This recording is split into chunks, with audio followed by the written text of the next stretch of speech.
hour day, you know, and then you send them back into society 15 years later. I mean, what kind of individual have you just released? You know what I'm saying? So and that's what, you know, that's what we're here to talk about, some of the things. And of course, the system is so twisted right now. Very good. And of course, we're going to take this first commercial break, and we'll be back with our audience following this very, very short commercial break.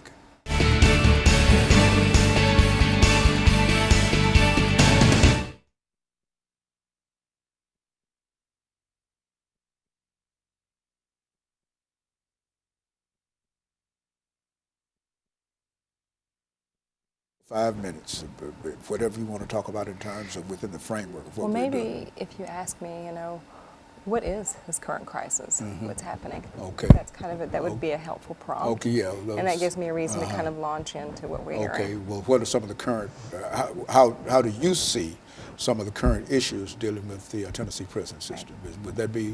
That sounds great. Okay, good. So that's what we'll do. We'll and you take about 4 or 5 minutes of that.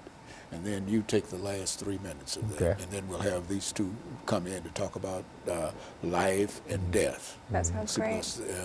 And I think that we'll be able to. So you got to give us a lot of information on this. Right.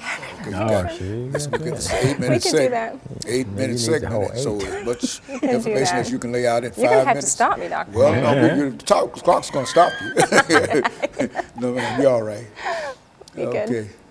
If I can get it started again. This is the second segment. Okay. Are we ready? We got about 45. Okay, well, you know, I just, this is it. And so we're going to start with you, Reverend Alexander. 30.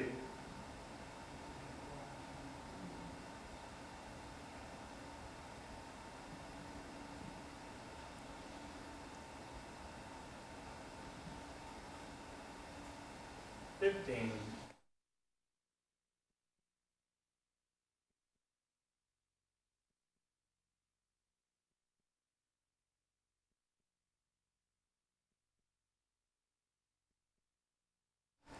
'Thank you, and welcome back to the second segment of the show for today.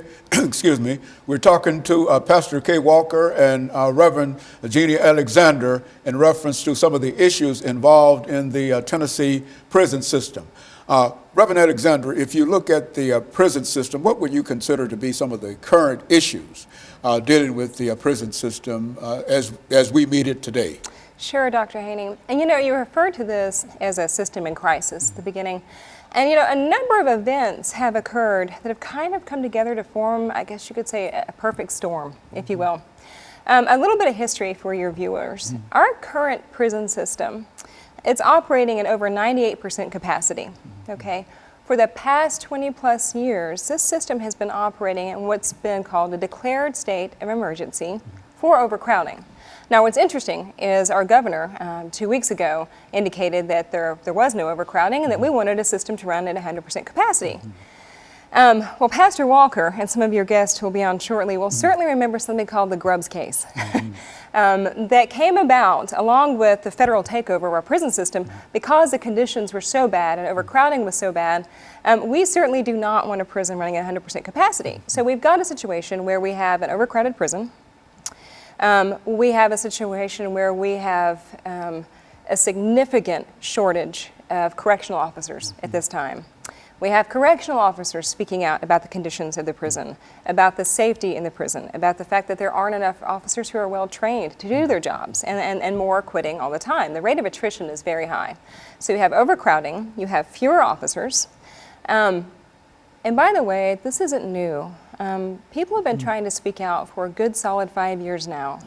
And for whatever reason, it's finally getting the attention that it deserves. And so take this overcrowding and a lack of officers and shortages, combine that with dangerous conditions. We're now seeing reported at least every week another severe violent incident in Tennessee prisons, whether that's in Northeast Correctional Complex, Northwest, West 10, South Central. Week after week, something else is being reported. And then we had this interesting thing, the Governor's Task Force on Sentencing, which just came back with its recommendations on August the 6th. And a number of those recommendations are actually quite good. I mean, we support them, we can get behind them. But there are at least 4 recommendations that, if implemented to increase truth in sentencing, an 85% law, to cover all felonies, is going to absolutely increase the prison population exponentially over the next 10 to 15 years. And so when you have commissions making recommendations that will increase the prison population, when you have a prison system that is seemingly getting very close to being out of control, and a commissioner and a governor who claim that the only problem is a problem of perception, there is something wrong. When you have prisoners and guards both alleging the same facts and circumstances, both begging to be heard, then lawmakers better listen. Because what we don't want to have happen is the same crisis that brought us to the Grubbs case and have the federal system take over the Tennessee prison system once again. We have got to stop moving in the wrong direction, which is what we have perpetually been doing for at least 6 years now. Reverend, do you think that the state legislature is conscious of some of the issues that's involved with overcrowdedness? Of course, I think people know what's going on. A lot of times people are silent to what they know as well, but then there are some that are beginning to speak out, some that are beginning to question what's going on. And I think it's time for that. You know, when you talk about violence in the prison system, the safety of the correctional officers, you know, I mean, the officers, man, they're the ones that are at a disadvantage. Every time they walk in behind those walls, they're at a disadvantage because, you know, the inmates, they can have access to the knives and everything. The officers, you know, although they got all the heavy artillery and all of that outside, they got to go get it or somebody got to bring it to them. But while they inside, man, in those units and stuff like that, they're very vulnerable to attack. I was incarcerated back in the mid-'70s and early '80s, and I was at Turney Center when one of the correctional officers, Ronald Moore, got killed down there by an inmate, you know. And it just goes to show that, you know, yeah, there's a lot of violence that takes place in the prison system that's not being shown. You know, every now and then you hear about, well, the inmate got killed here or there, but, you know, this is happening on a regular basis in the prison system. Right? A friend of mine, his brother got killed down at Turney Center. You never heard anything about it on the news. Nowhere in that area, nowhere in Nashville area, nothing like that. But at the same time, it happened, you know. So it's happening more and more and more. But now what's going on now is inmates have always voiced an opinion, but it never got anywhere. Now the correctional officers, because of what's happening within the system, to cut their staff in, to cut their making them work longer hours and different things like that, which is not healthy for them anyway. So now they're starting to gripe and complain about the conditions themselves that are out there. So now people are beginning to take notice. What's odd is, if you can take notice when the correctional officers began to talk about it, why not? Could you have not taken notice when these inmates was trying to make the same points about the same situation that's going on out there? And then you got commissioners out there that's playing like and pretending that nothing is happening. You know, this is just like she was saying. Everything's all right. This is just perception. We just really need to get tough on crime, to strengthen these sentencing laws so that we can perpetuate this mass incarceration thing, so we can continuously feed CCA and the private prison industry. As a matter of fact, brother, let's over the last minute and a half here, let's make some statements in reference to this idea of allowing the prison system to be taken over by private concerns. Well, certainly not by private concerns. That's the last thing that we need. You know, interestingly enough, again, about 2 weeks ago, the governor assured the public in an article in the Tennessean that he had no intentions of expanding privatization of the prisons. Well, yesterday in the Tennessean, there was an article where the governor's talking about bringing in a private management corporation to handle not just state universities and other state facilities, but also prisons. You know, and so that is not the solution to this. If you look at CCA, and if you look at the history of CCA and GeoCorp, you look at their rate of violent incidents, take a look at South Central, look at the privately run prisons in the state. That is not the solution. That is it's not even a Band-Aid. Again, that's going to increase the violence, it's going to increase the problems. You know what's interesting is that I had an employee of the Department of Corrections tell me recently that for the first time ever, they recognized that they had something in common with the inmates. You know, that they were being dehumanized too. And they finally understood what that felt like. And I said, you know, one of the most powerful political forces I could think of to ally would be the families of prisoners and the families of employees in TDOC. And on August the 27th at 10 o'clock, the Senate Subcommittee is holding a special hearing on corrections to the state capitol. And every person watching this program, every citizen has a right to be there. And I suggest and recommend that they go. And so, Pastor, over the last 25 seconds, there are some real issues dealing with the prison system in the state of Tennessee, and unless the governor, commissioners, and the legislature come forth and have some real solutions, we're all going to be in trouble. Is that what we're saying? Absolutely. There needs to be some wisdom in the places that can make the decisions in order to turn this thing around. Very good. And of course, we'll be back with our audience following this very, very short commercial break.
Wow.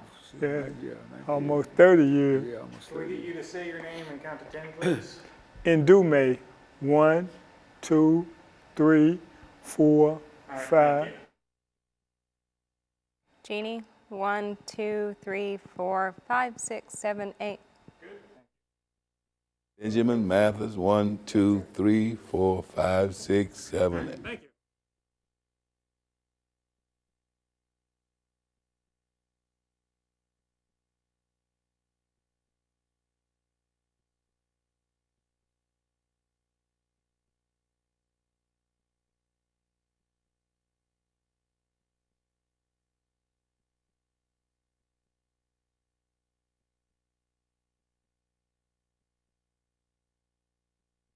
Yeah, Bill.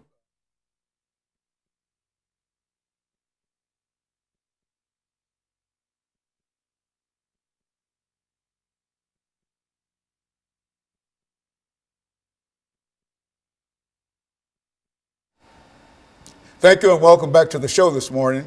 The topic is issues of the Tennessee prison system, and we have been joined by Mr. Ben Mathis and Mr. Ndume. Ms. Alexander has been with us since the first segment of the show today. And let's pick up Mr. Mathis by having you to give us some information in reference to your situation. You talk about life after prison. Why don't you make a few statements in reference to your background and how you became involved with the prison system. And then Ms. Alexander will deal with some of the issues dealing with the prison system. And then Mr. Ndume will close us out for the day by giving us additional information. Okay, Dr. Haney, thank you. Thank you for having me. Yes, I was incarcerated for quite some time, 22 years, to be, as a matter of fact. But it wasn't no bed of roses while you were in the penitentiary, because I lost a lot of family members while I was in, and I lost my children, not to death in that effect, but my children were quite young when I was incarcerated. And but when I got out, I did get blessed enough with God to be reunited with my children after all those years, which was a blessing to me. And you know, life after prison has been real good to me. God's been good. He's been blessed me to be with my family again, and I got my own place. You know, it's just certain things. And to me, it's left up to the individual. You know, if you want to do good, once you get out, you can do good. But if you want to take that bad trail again, that's on you. But as far as me, I keep myself around positive people all the time. Like Pastor Kevin Walker's one of them, and other ministers that I associate with quite a bit. And I'm just thankful to be around those kind of people, because it helps me. It helps me, and it helps me a lot to get where I am today. And I also do a lot of work inside the schools.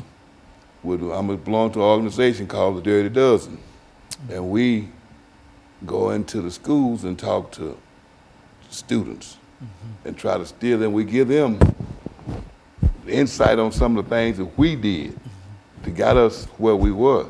And we try to, you know, instill in them that we don't want y'all to follow in our footsteps and do the things that we done.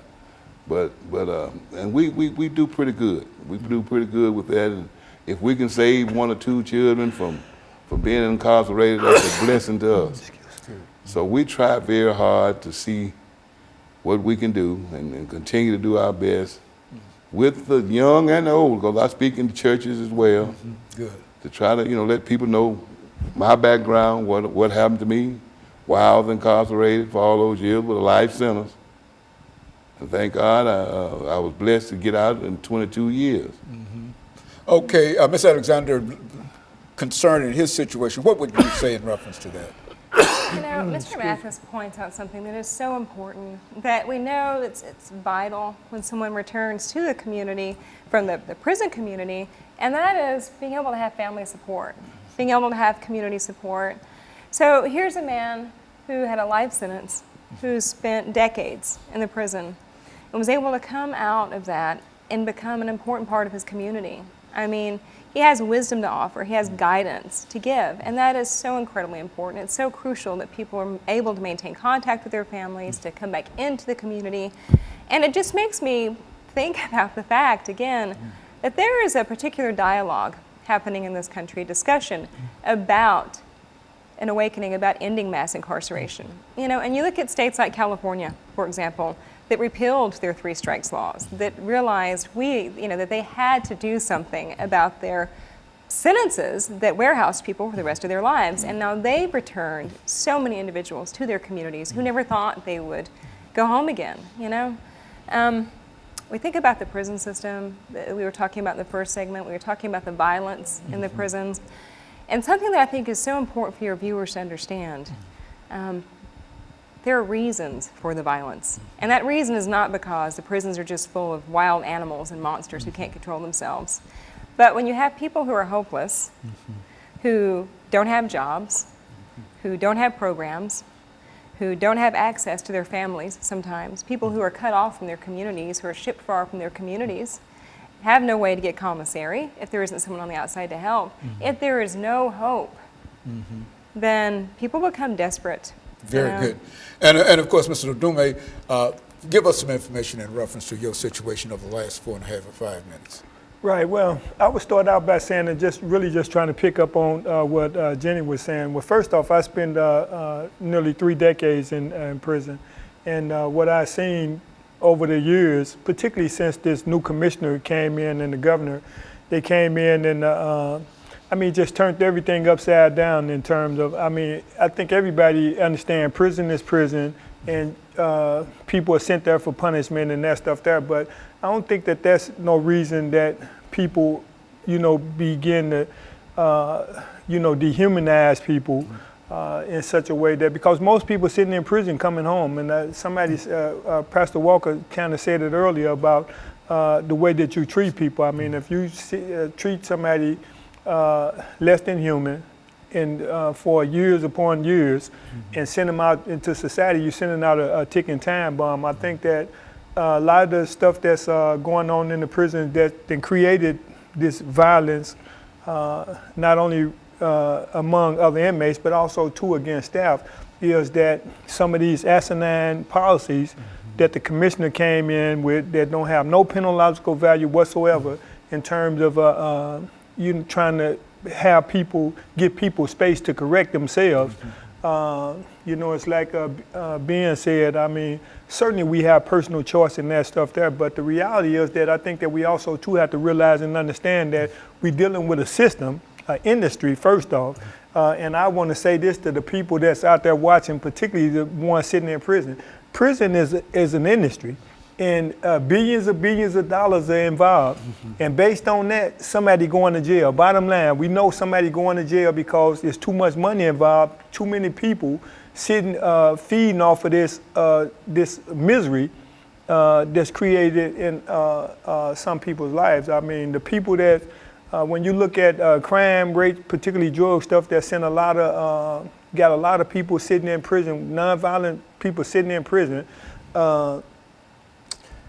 When you think about some of these drug laws and stuff that sent them there, you could go to any suburban community and find that it's happening much more, but the reality is that the people are being arrested and put in prison certainly ain't no worse than the people that's committing these other crimes that's not going to prison, but the reality is somebody going, and I think that I'm happy to see that there has been a lot of attention being paid to the conditions and stuff that's actually going on in prison now, because I think I left in 2012, which I was under this regime for about 2 years, and like I said, the things that they was actually doing don't have no value whatsoever in terms of a person coming out and trying to be a productive person and being a contributing member to society.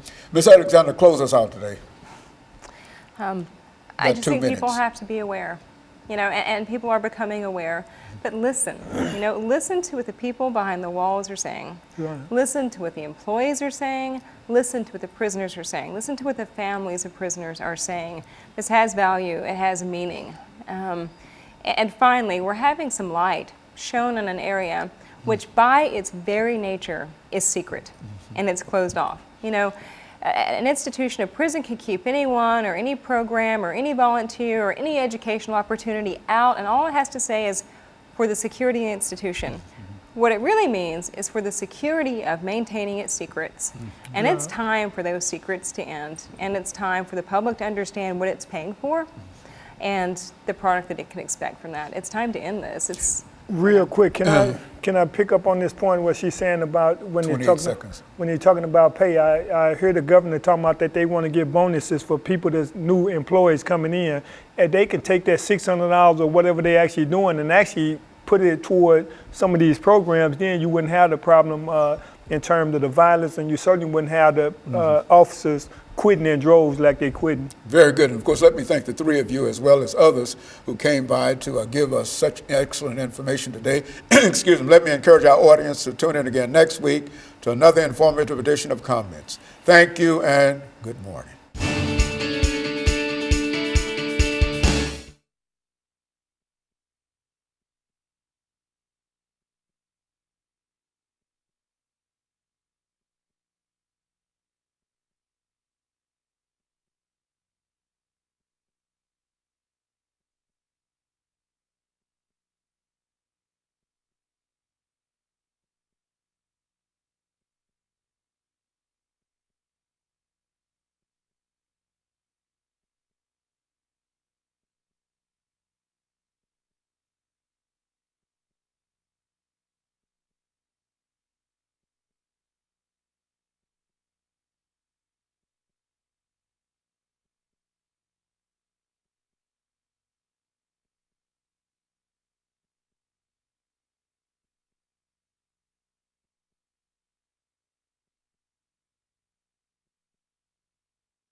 Tanya Davis and Miss Love.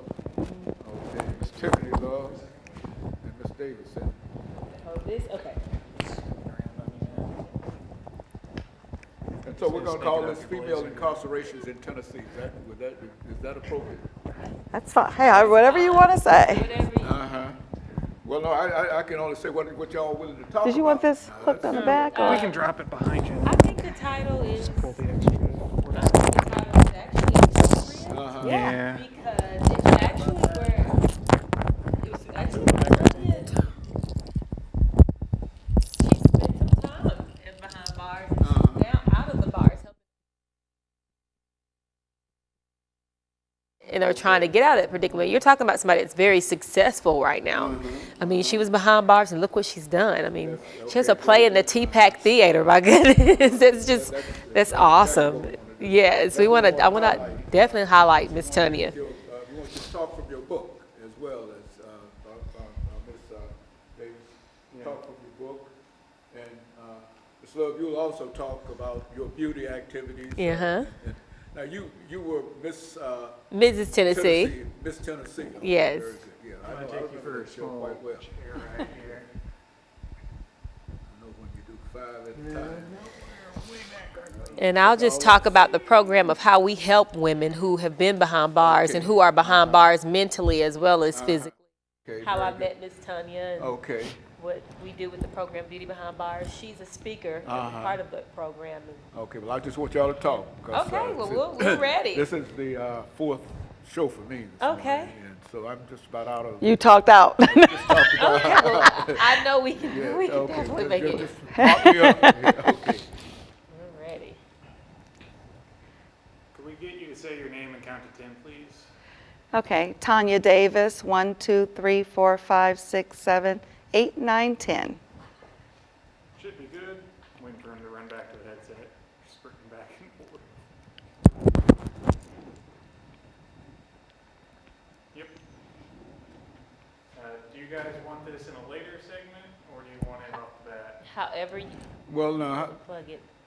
It's their book in there. okay. Well, I don't Now- have to have the paper.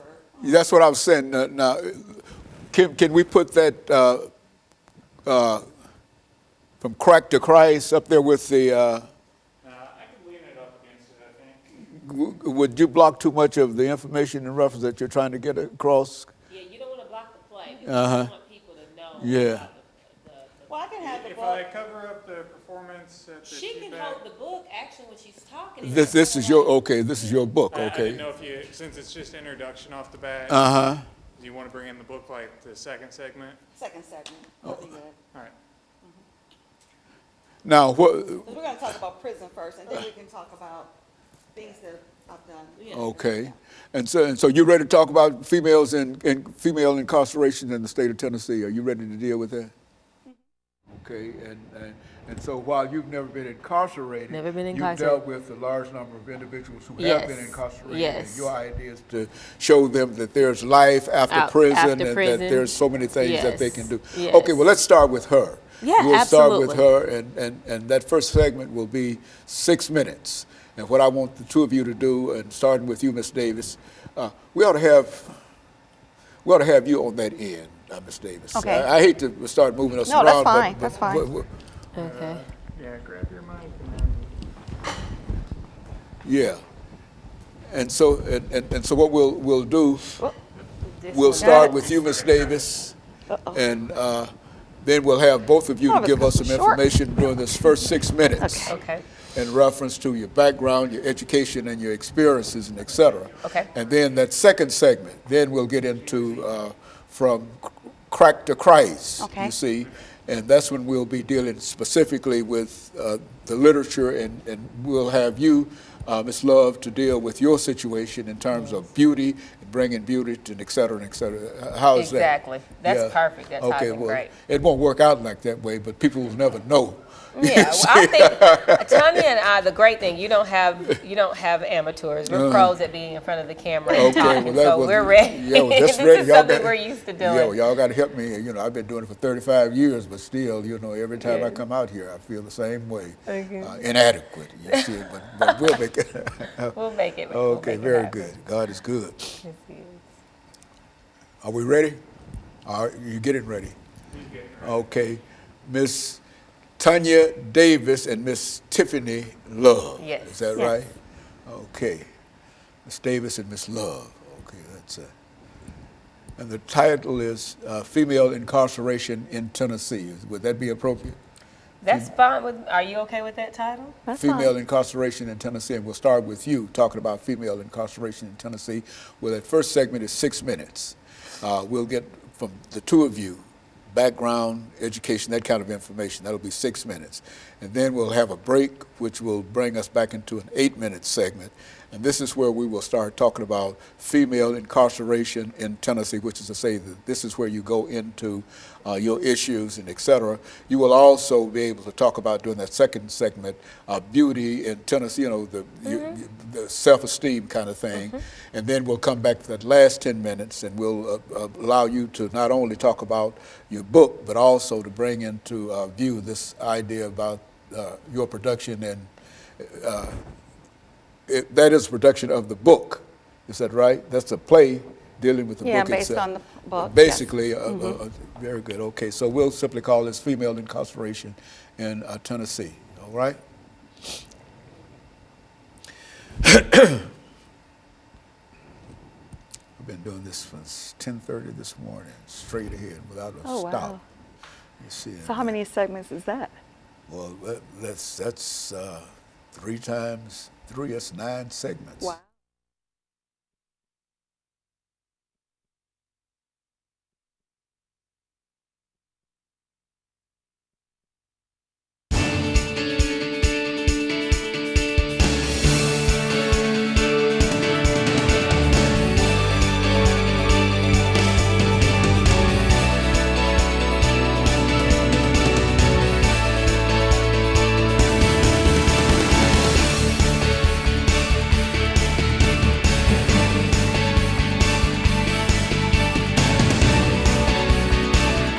Thank you and welcome to the show this morning.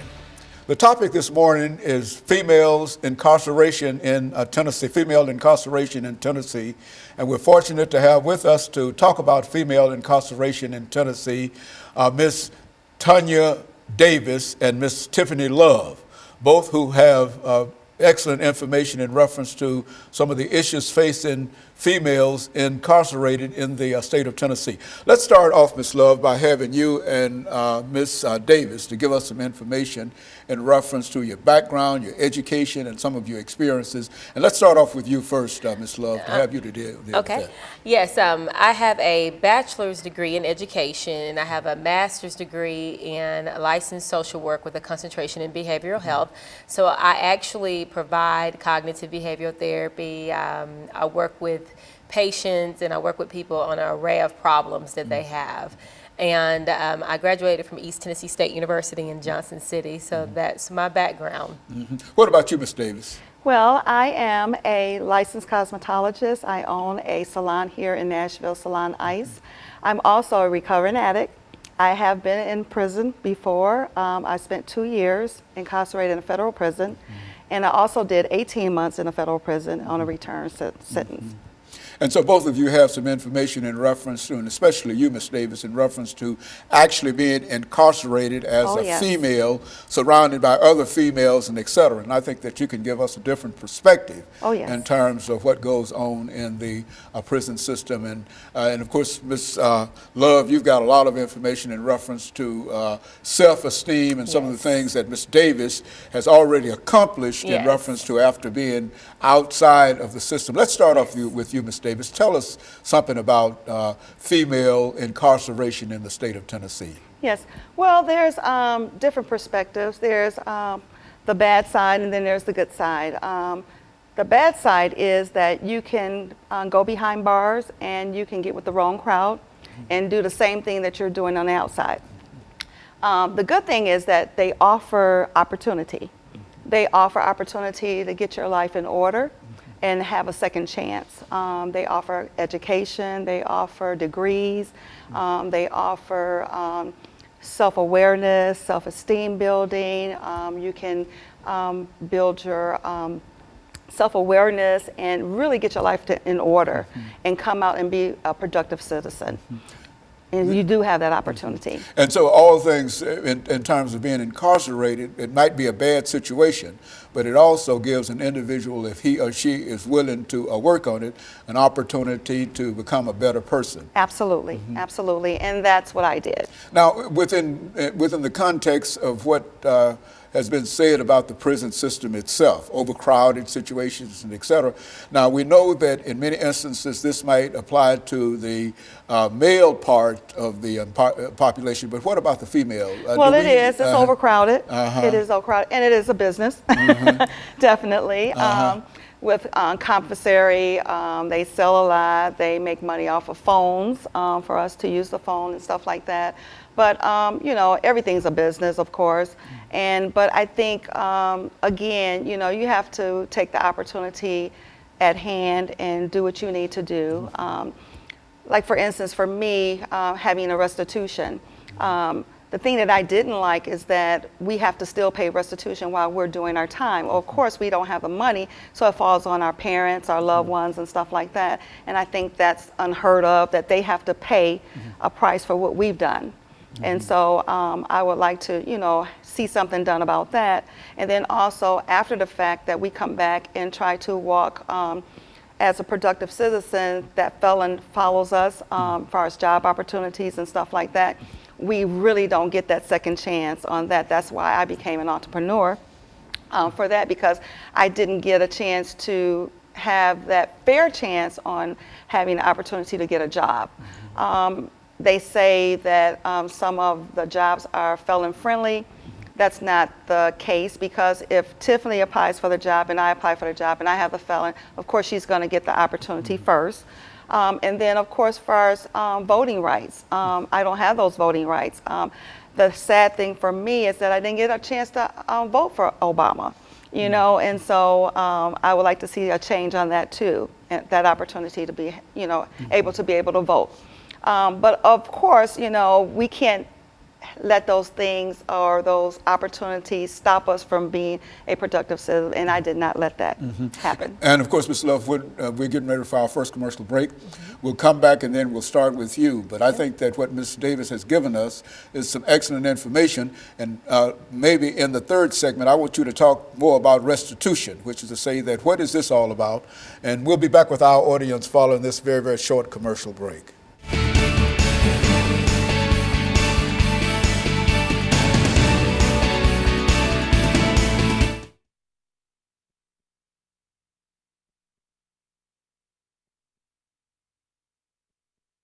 .5 minutes about whatever.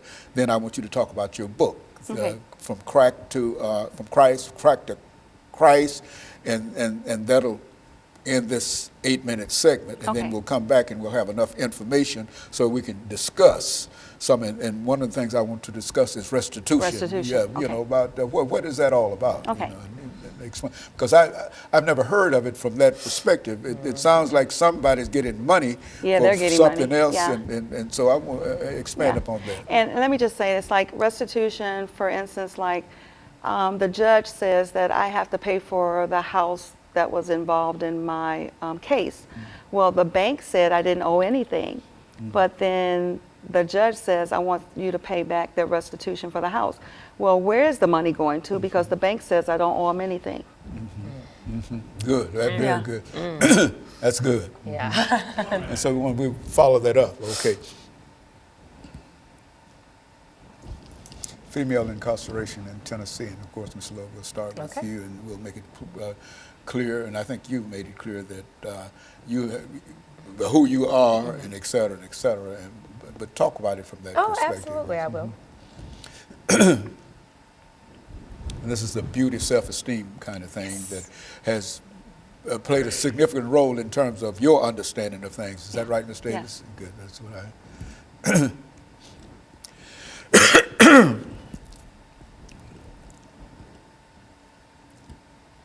what This is the second segment, 8 minutes.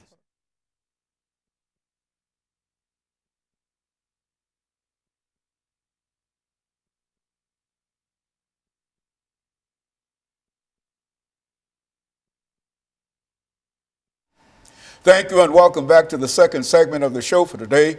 We're talking to Miss Tiffany Love and Miss Tanya Davis in reference to female incarceration in the state of Tennessee. Ms. Davis has already given us some excellent information in reference to some of the issues involved with female incarceration. And now, Ms. Love, let's see if we can go with you and talk about your specialty dealing with incarceration and some of the other things that you're involved in. Absolutely. Well, I'm a former Mrs. Tennessee, United States 2012. I was the first African-American Mrs. Tennessee. And with my role, I wanted to do something special for women that most people forget about. And those are women who are incarcerated. Most women who are incarcerated, when they get out, their head is already hanging low because they feel, number one, they feel like no one loves them. They feel already guilty for why they went in the first place, and they just feel like they have no family or no one to be around, and their self-esteem is very, very low. And with my program, Beauty Behind Bars, what we do is we teach women how to free yourself from mental incarceration and self-imprisonment. A lot of those women, when they get out of bars physically, they're still behind those bars mentally because they don't know how to let go or how to revisit society again. So with my program, what we do is we give those women an opportunity to let their voice be heard. We discover their talents with them. We ask them what type of training that they have. We help them produce that training, and we actually do a tour where we travel the United States teaching women about the importance of freeing yourself from mental incarceration and self-imprisonment with different speakers that have different topics. Like somebody may speak on drug abuse, someone may speak on prostitution, someone may speak on being in a domestic violence relationship. So that's what makes this so unique, because all these experiences from these women, they get to open up and tell their story. And the more that they tell their story, the more freedom in the mind it becomes. And then they begin to act out those things and actually do those things that they're overcoming through their speaking and telling their stories. And I think, Ms. Davis, you have told your story in a book, have you not, as well as a play production. Let's talk about the book and let's hear your story from how you've told your story in reference to the book From Crack to Christ. From Crack to Christ. That's a catchy kind of topic. Let's talk about it and bring your experiences in to doing that segment. Yes, well, of course, when I was incarcerated back in 1986, I was incarcerated from being on crack. And that's why I can say truly that incarcerated did help my life. It was a place when I had no hope, all dreams were gone.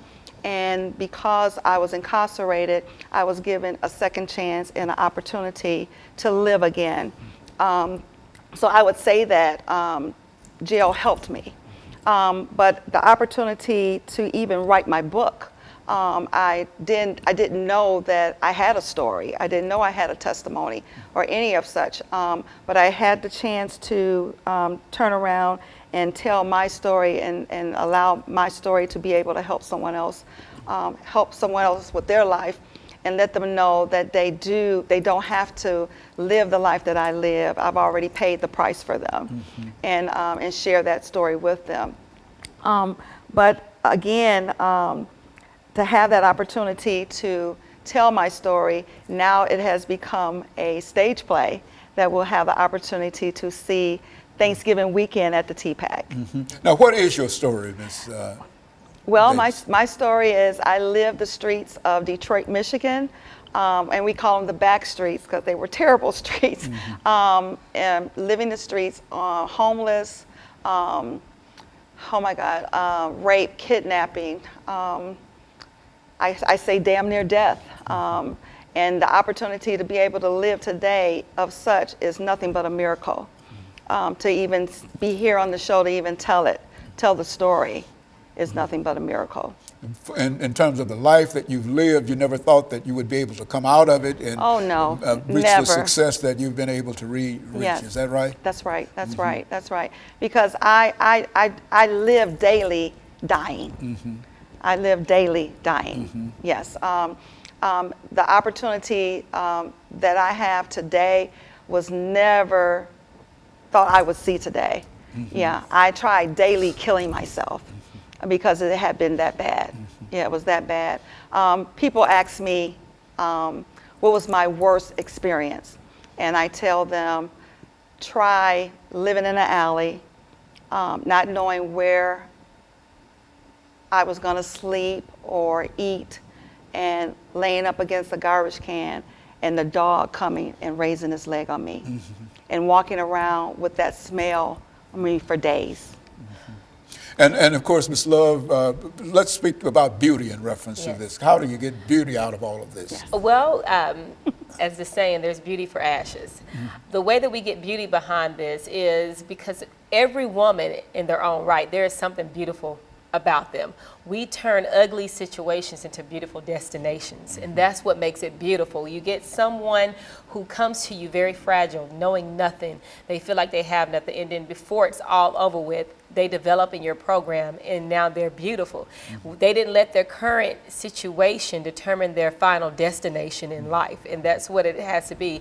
And we tell these women, you're no longer on death row, you're on blessed row. So as long as you can plant your mind in the situation that you're going to get out of this, it becomes a beautiful destination. So. And of course, you've been preaching that as long as you could possibly think in terms of what you have to do in life. Is that? Yes. You know, I come from a very alcoholic background from my father. You know, he beat my mom from age 5 to 15. I saw that. And the domestic violence, jail, alcohol, and drugs, I wasn't on them, but I experienced it through my entire family and even some with my brother. So I have experience working with incarcerated males and females in my family. So it kind of set the path of me to become a social worker. And this is a unique way that I can express my social work skills through doing this. And so, Ms. Davis, over the last minute that we have here, what you're saying is that you went about as low as you could possibly go, but you never thought that you would come back, but you made it back. I made it. I made it. It's, you know, it's still hard today to even talk about it, but I know I have to save lives today. You know, even today when I see others going through it, because you know this drug right here, it killed many.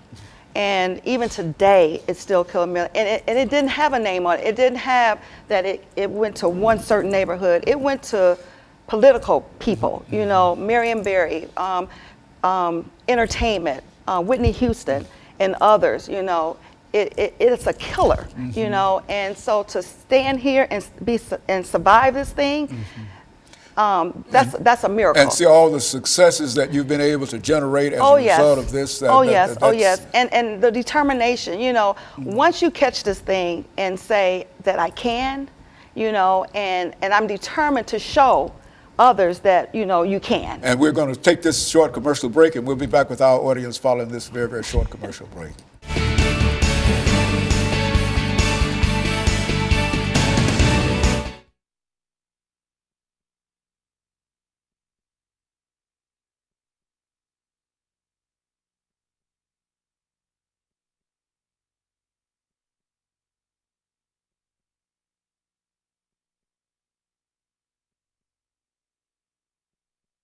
Come up again, and as a result of that, be able to produce a document that is helpful to other folks, and then have that shown on stage, which is the next step to television, which is the next largest step to movies, and et cetera, and et cetera. All right, see, now. I say, which is to say that you got the seed. That's the seed. That's the seed. Yes. That's the This seed. seed produced that.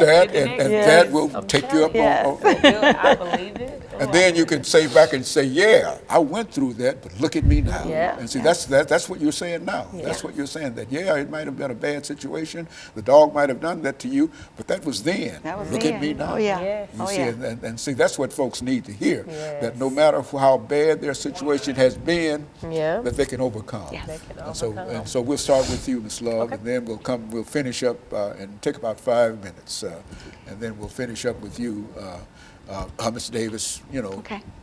the way Got that it. you wish to present it to the public. All right?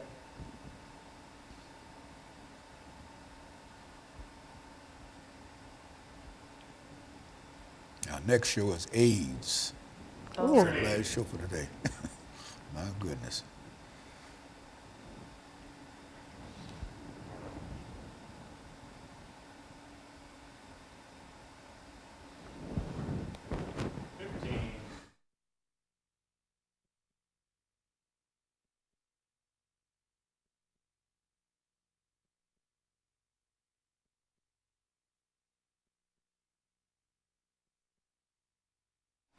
Thank you and welcome back to the final segment of the show for today.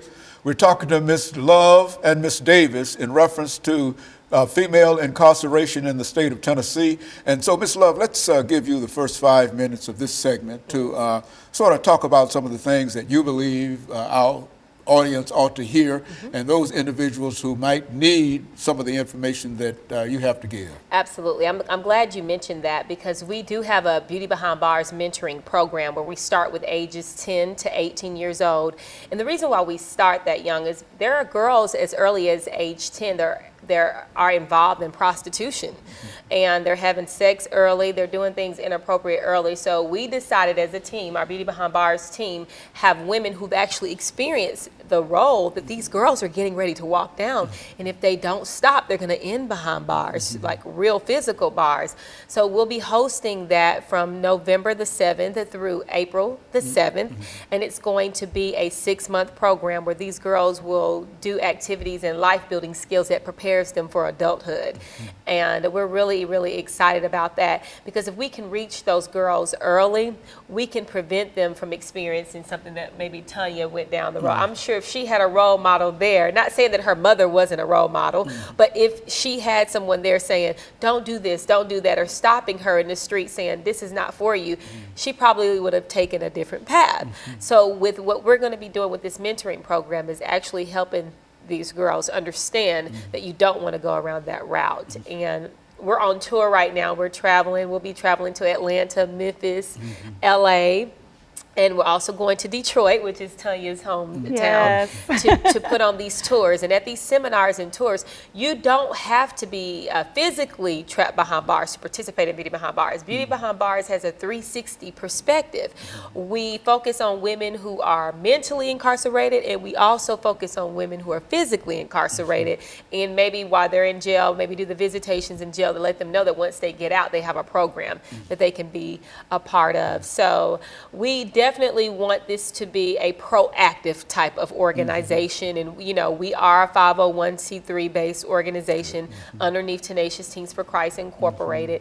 So, you know, we accept donations in different ways. You know, people can attend our seminars and leave a donation if they want to, but you know, we never charge for people to come to our conferences and for the tour.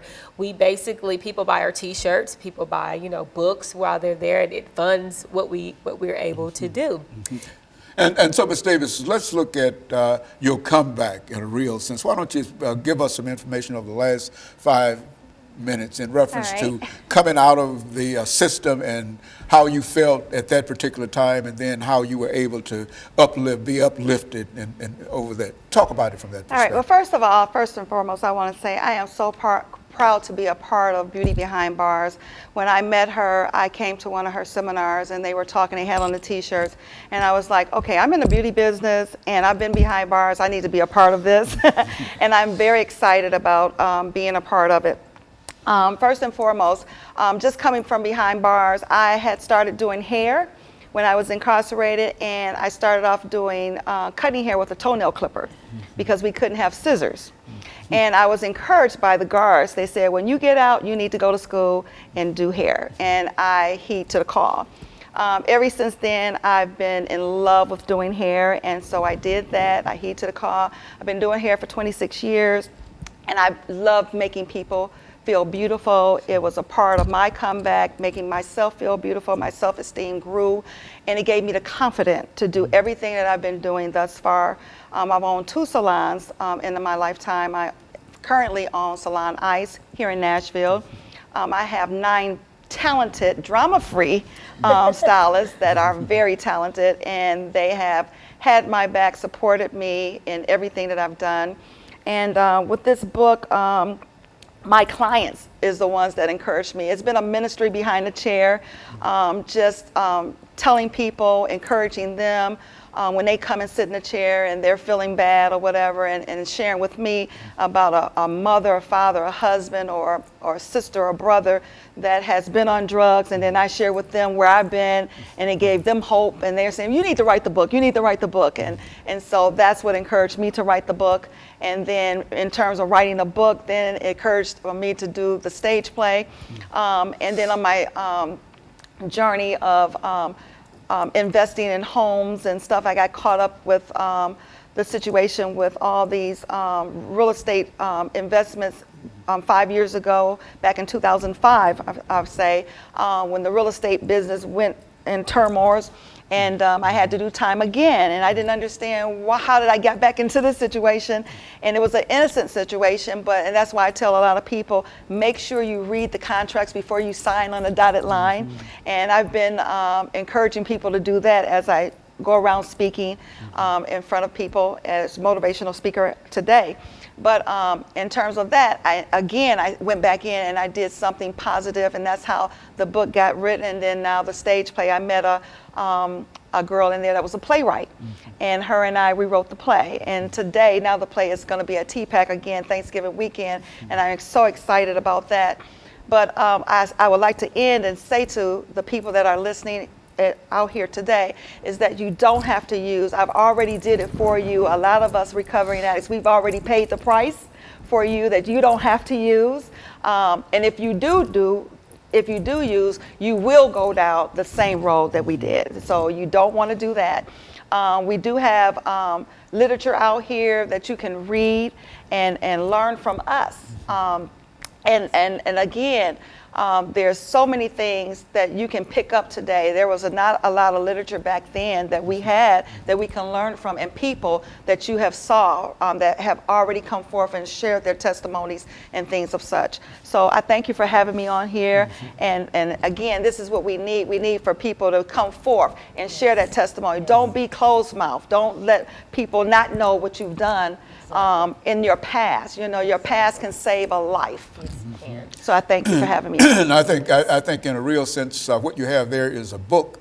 And I think that there's a whole genre of similar kinds of small books telling stories that people ought to grab onto, because that is a real blueprint in a real sense. And I think you've also done that, have you not, in terms of what you do in your beauty activities? Yes, Ms. Love? I've actually turned my experiences from pageantry into saving lives by making women feel beautiful. And it's not just physical beauty, it's inside that counts. So we have to learn how to love ourselves from the inside out. And to be a part of Beauty Behind Bars, I would like to give information on, if anybody out there is watching, you can call us at 615-746-7779, or you can visit our website at www.onceinaWifetime.com, and that's with a W. Yes, and I would also like to give out our information, because we are a ministry at Salon Ice, and we are actually doing some recovering addicts today over at Salon Ice, and that number is 615-445-4441. Just call us. We will come get you. We will do a total makeover. We will help you. We will minister to you. All you have to do is reach out and touch and give us the call. Again, 615-441-4445. You don't have to have the money. Just call us. We'll come get you. We will help save your life. All you have to do is make the first step. And nobody can go so low that they cannot be helped. Is that what we're saying? That's right. Yes. Absolutely. Yes. There's always hope. And I think that you found it through Christ, because you said from crack to Christ, and that Christ plays. And as a matter of fact, all of the individuals who've come by who do have such literature always talk about what Christ has done from prison to pulpit and similar kinds of things. Oh, yes. And that's an important genre of literature that people ought to grab onto now. Is that what we're saying? Oh, yes. Oh, yes. It was him. It was him. We didn't know it was him. He loved us when we didn't love ourselves. That's right. That's right. Absolutely. Got to put him in the perspective. It's the I in him. Yes. That's what we always say. Very Definitely. good. And let me thank the two of you for bringing by that excellent information. I know it was sort of rushed and all of that, but I think most of the information is out there now, and I certainly would encourage people not only to read your book, but also to go to see your play in anticipation later of going to see your movie. Oh, come on now, Because as we said, the seed has already been planted, and once you plant the seed, there's no way to stop that. I received that. And tickets are already on sale. Already on sale. Yes. Okay, Already very on good. sale. And selling, yes. And so we encourage Thank that. you. And so let me encourage our audience to tune in again next week to another informative edition of Comments. Thank you, and good morning.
is to get essentially an AIDS update. Okay. See, and starting with whatever the first 6 minutes, background, education, that that second segment is 8 minutes, and whatever you want to talk about, AIDS update 2015, and sort of bring us up to where we are now in reference.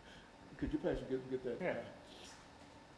Where we are now up to dealing with that, because when you first came to us, well, I guess it must have been 81 or 82. When, No, it was probably the early 90s. Will Yeah. you just say your name and count to 10 for us? Now, Yeah. Ron Crowder. 1, 2, 3, 4, 5, Thank 6. you. Okay, and so so what I want to do is this is your show, as Okay. always. Okay. So and you gave us some information about Viagra one time, and when Viagra first came out, and about how dangerous it was in terms of encouraging the old men to get Yeah, out of yeah, things, yeah. made them put them in the class. Yeah, oh yeah, we've had. We done had some pretty good This shows. is a real sex show here, because we're dealing with the sex issue. Yeah. That's Yeah. right. AIDS ain't changed since. Well, now most of the infection rate is in MSMs, and that's men who have sex with men. CDC put all their money in MSMs, young black MS. As a matter of fact, Don't tell me too much. Okay. I need all that. See, I need On the all TV that. show. Oh, that's right. Okay. I need that on All right. tape, you see. Okay. I can't say, well, Crowder told me that I can. Yeah, control it. yeah. And I But really, that's what we want. That's what we want to do, Crowder, just to give you an opportunity to talk about what you've been doing and Okay. street works and some of the things that are important. I think that you might have received a little money in terms of grants and what the government is doing, and what the state is doing, and et cetera, and what has to be done or what can be done in terms of helping to alleviate this issue. Because I don't think that you hear as much about it now. Right, and I'm gonna talk about that too. How people don't become complacent because you don't hear about it. But it don't mean it's not there. Yeah, we'll talk a little bit about that. Okay, good. And so we'll have that first 6 minutes background education experience, and then we'll come back with 8 minutes. And each time that we have a break, we can get organized in terms of what we're going to talk about. Okay, sound like a plan. This is the last of 5 shows for me today, and you can Okay. hear my voice. Yeah. I'm losing it. I'm fighting it now. All right. So that first segment is 5 minutes and 55 seconds. Okay.